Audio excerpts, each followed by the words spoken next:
Laboratoire P4 de Wuhan, une forteresse objet de toutes les suspicions. Non loin de là, le marché de Wuhan, pointé du doigt comme étant le berceau potentiel du Covid-19. Impossible aujourd'hui d'affirmer où est né le virus et comment.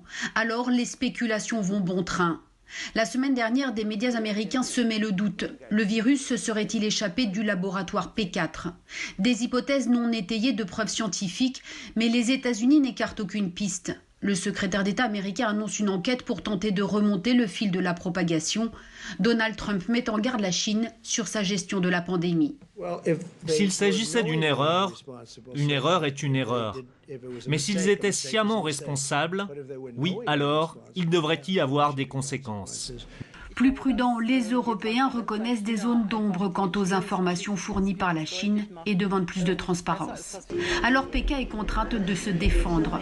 Par la voie de sa diplomatie, son ambassadeur en France martèle « La Chine ne ment pas, jamais ». Par la voix aussi du directeur du laboratoire de Wuhan qui disculpe ses troupes. Non, le virus n'est pas sorti de ses éprouvettes. La Chine contre-attaque. Le problème de la source du Covid-19 est une question scientifique qui devrait être laissée à l'étude par des scientifiques et des experts médicaux, mais ne devrait pas être politisée. Aucun élément ne prouve que le Covid-19 est originaire du laboratoire. Autre interrogation, le nombre de morts. Des doutes circulaient et la semaine dernière, Pékin a bien revu à la hausse son décompte des victimes du Covid. Pour se défendre, la Chine communique abondamment sur sa bonne gestion de la crise, une stratégie qui a ses limites.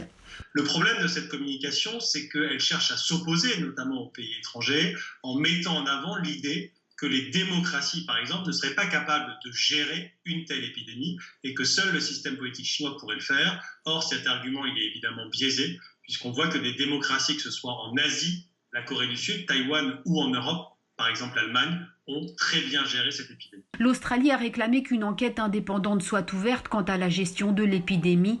Sans fondement, répond Pékin, n'enquête pas qui veut.